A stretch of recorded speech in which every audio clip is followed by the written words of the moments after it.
চাপড়া union Kumarkhali উপজেলার search কমিটির অন্যতম সদস্য ছিল শাহিনুর রহমান শাহিন ভাই। বেশ কিছুদিন আগে সড়ক দুর্ঘটনায় নিহত হয়। উনি অত্যন্ত একটি ত্যাগী এবং দুঃসময়ে আমাদের একটা নেতা ছিল। উনাকে হারিয়ে আমরা অত্র অঞ্চলেই বিএনপি একটি নেতৃত্ব শূন্য অবস্থায় বিরাজ করছিল।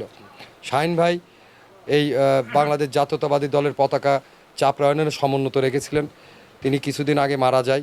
সামনে পবিত্র ঈদ উল ফিতর। আমাদের প্রিয় নেতা বাংলাদেশ জাতীয়তাবাদী দলের ভারপ্রাপ্ত চেয়ারম্যান, আগামী দিনের রাষ্ট্রনায়ক জনাব তারেক রহমানের পক্ষ থেকে এবং খুকসা কুমারখালীর গণমানুষের নেতা, বারবার নির্বাচিত সাবেক সফল পৌর মেয়র, কুমারখালী উপজেলা বিএনপির আহ্বায়ক আলহাজ নুরুল ইসলাম আনসার প্রামাণিকের সার্বিক দিক নির্দেশনায় আজকে সামান্য কিছু ঈদ উপহার এই পরিবারের মাঝে আমরা তুলে দিলাম।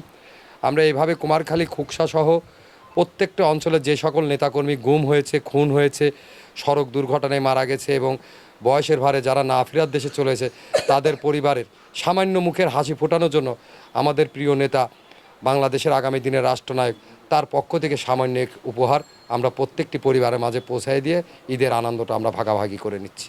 আগামী দিনের রাষ্ট্রনায়ক তারেক রহমান আমাদের নতুন রাজনীতি শিখিয়েছেন। বাংলাদেশের নতুন জনগণের পাশে থাকতে হবে, জনগণের সাথে থাকতে হবে, এর কোনো বিকল্প নাই। সেটার আলোকে আমরা বাংলাদেশ জাতীয়তাবাদী দল কোনো চাঁদাবাজি, কোনো সন্ত্রাসী বিশ্বাস করে না। আমরা সুবিধাবঞ্চিত মানুষ, যে সকল মানুষ সুবিধাবঞ্চিত, যারা হচ্ছে আপনার দুস্থ গরিব এবং যারা ত্যাগী রাজপথের সৈনিক, গুম নির্যাতন খুন হয়েছে, সেই সকল প্রত্যেকটা নেতাকর্মীর পরিবারের পাশে আমরা ইনশাল্লাহ থাকবো। কেউ আর ভালো মন্দ একটা বাজার, কি একটা মুরগি, কি একটা লোক থাকলে না।